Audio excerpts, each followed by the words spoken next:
கடவுள் மீது நம்பிக்கை வைக்க வேண்டும். உண்மையான ஆண்டவர் இயேசுவை வாழ்க்கையில ஏற்றுக்கொள்ள வேண்டும். அவரை போல் திருவுள்ளத்தை நிறைவேற்றுபவர்களாக மாற வேண்டும். இதைதான் நற்செய்தியில நமக்கு கருத்துக்களை பகிர்ந்து தருகிறது. இருக்கிறவன் நானே என்பதை நீங்கள் நம்பாவிடில் நீங்கள் பாவிகளாய் சாவீர்கள் என்ற வார்த்தை ஆண்டு சொல்கிறார். அழியாமல் இருக்க வேண்டும் என்றால் நாம் ஆண்டவரிலே நம்பிக்கை வைக்க வேண்டும். இந்த தவக்காலம், இந்த நோன்பு காலம் என்பது ஒரு எதிர்நோக்கின் திருப்பயணிகளாக ஆண்டவர் மீது ஆழமான நம்பிக்கை வைத்து நாம் வாழ வேண்டும் என்ற சிறப்பான ஒரு அழைப்பை நமக்கு கொடுக்கிறது.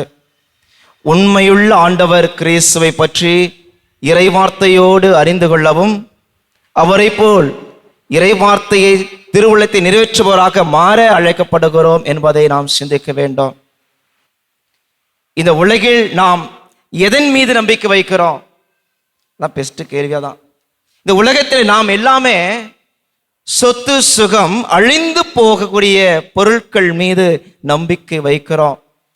அசைய முடியாத நம்பிக்கை ஒரு மரத்தின் ஆணிவேர் போல் இருப்பது நம் கிறிஸ்து நாதர் அருள்நாதர் என்பதை நம்முடைய வாழ்க்கையில மறந்து விடுகிறோம்.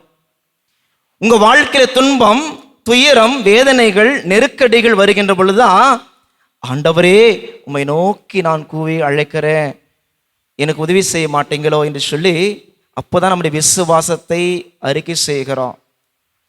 ஆண்டவர் சொல்லுகிறார், நீங்கள் என்னை நம்பாவிடில் நீங்கள் இருளின் மக்கள், ஒளியின் மக்கள் அல்ல என்பதை சொல்லுகிறார்.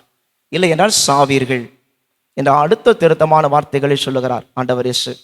ஆகவே நாம் இந்த உலகத்திலே நாம் இருளிலே பயணம் செய்து கொண்டிருக்கிறோம்.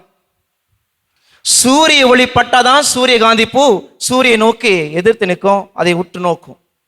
அதுபோல இருள் என்ற வாழ்க்கையில கிறிஸ்து என்ற ஒளி பட்டாதான் நான் நம்முடைய பாவ நாட்டங்கள்லேருந்து விடுபட்டு கிறிஸ்துநாதரோடு இணைந்து வாழ முடியும், அவர்களை நம்பிக்கை வைக்க முடியும், உண்மையை இவர்தான் என்பதை ஏற்றுக்கொள்ள முடியும், நாம் அவரை போல் திருவுள்ளத்தை நிறைவேற்றுபவர்களாக மாற முடியும்.